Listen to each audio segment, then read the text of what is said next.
This is my Commodore 64 Maxi. Basically, it's a full-size Commodore 64. I have the Mini over here. Notice the Mini is just a miniaturized version, but the keyboard doesn't work. It has the same type of joystick, but it's a red shaft on it, and it's plastic. It doesn't have micro switches. It's still a good joystick, but if you have rough play, some people have broken the joysticks. So what they've done with the Maxi version is they made a full-size version of the Commodore 64. It's weighted, feels right, has a working keyboard, and they also improved the joystick. Now it has micro switches inside, and the shaft is dark black, and basically it's been reinforced. The cool thing about the Maxi and the Mini too is you can play games through your USB. So a USB thumb drive can run a bunch of games, plus the included 64 games that you get with it. This replaces basically, if you were going to get an original Commodore 64, you don't have to get the actual discs. These are cool to have, but you know, a lot of the floppy drives are hard to maintain. You can lose data on these games. Until I have a bunch of originals from when I had a Commodore 64 back in the day. Some classics here.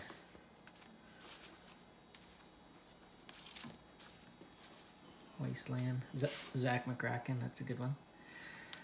Anyways, I'll just show you a little bit of how this works. So if I go down to, I can select in the carousel, and I can go and select my game this way. And there's a way you can get a bunch of new games on the carousel, and I do have some added on here. But I still prefer to go into the USB drive. Whoops. Hard to control and do this at the same time.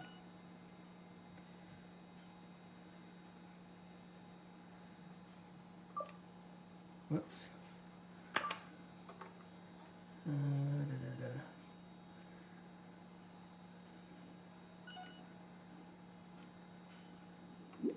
There we go.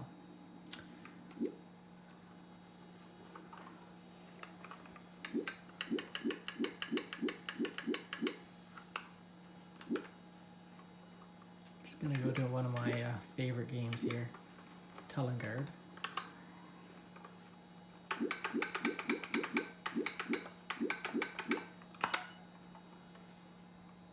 And you just click it and it runs.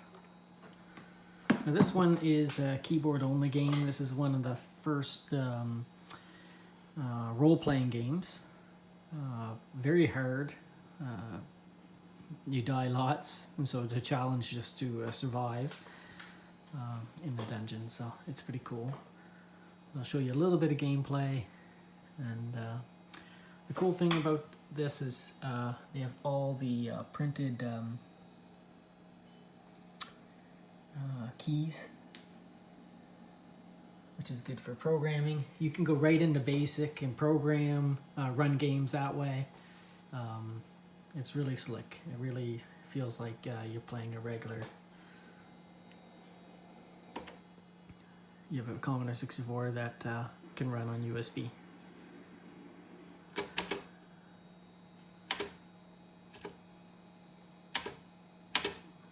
I'm gonna pick this one here. Pick my name here.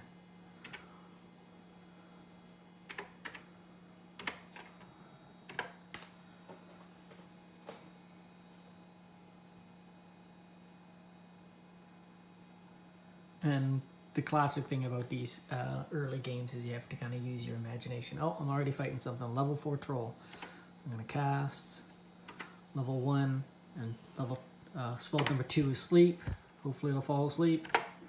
Oh, it did, and I was able to kill it. Probably if it didn't fall asleep, I would have died there. And there, I was able to get some treasure. Now I'm going to go up, and you cash in your gold there, and then you can sometimes raise the level once you do that.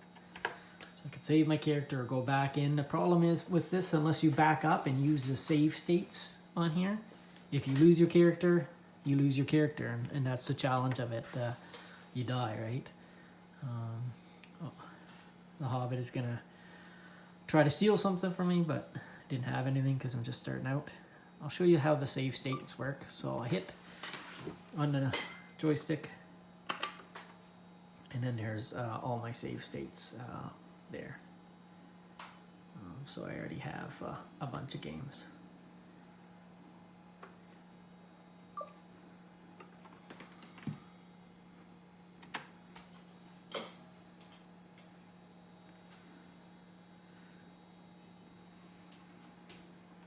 I know down here is a cube, which I can warp to level 50 and probably die really quickly. Oh, might not make it there.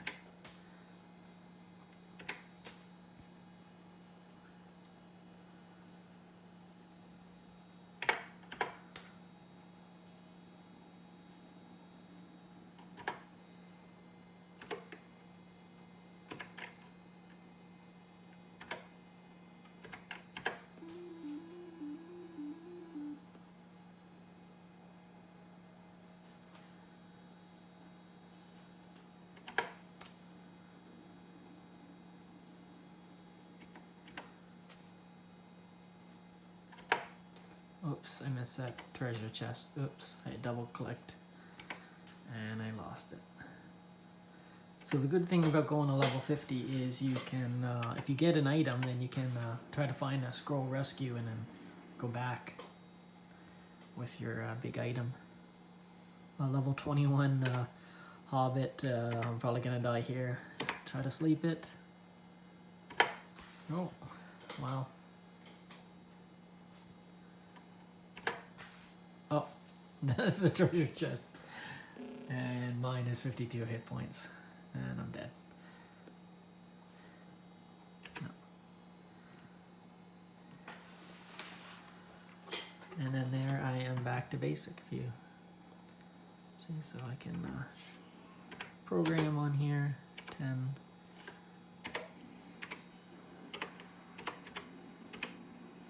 Oops, hard to type and hold the phone.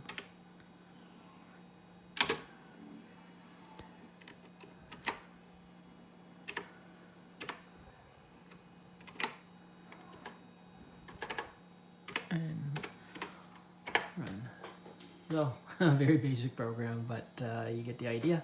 And if I want to go back to the menu, I'll just exit the game.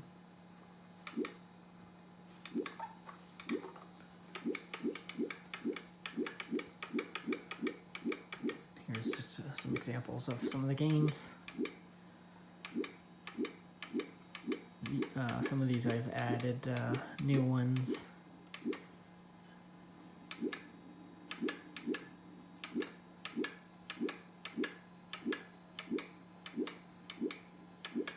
And it also actually has the VIC-20 games in here too, so it plays Commodore 64 and VIC-20 games.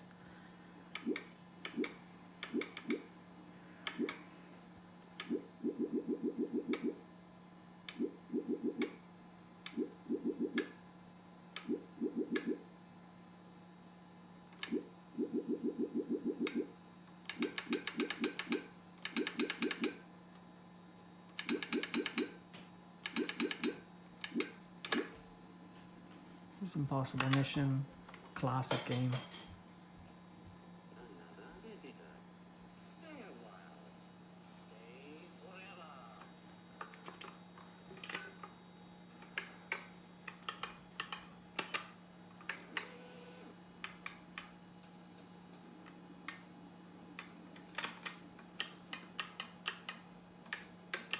You have to search different furniture to get puzzle pieces to try to And you have to avoid the robots and the big black ball.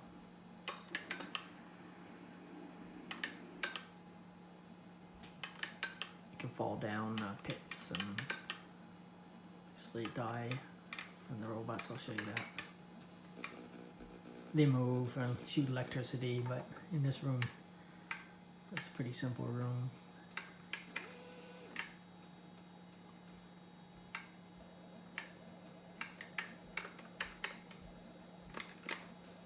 Whoops.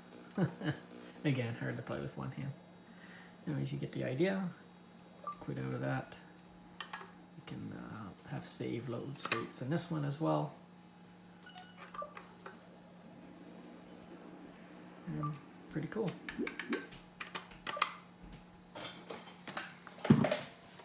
Just to show you on the side, you have 3 USB ports on the side here, and then you have one in the back.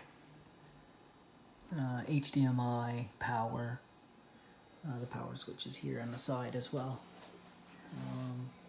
Yeah, so definitely a big upgrade. There's an extra USB port with the Maxi. Definitely worth it. Retro Games, the company who makes this. This is called the C64 instead of the Commodore 64. They're coming out with another I guess console here soon, or another retro computer.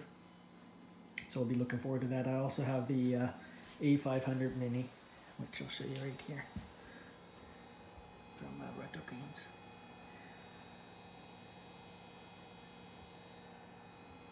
Alright, that's it.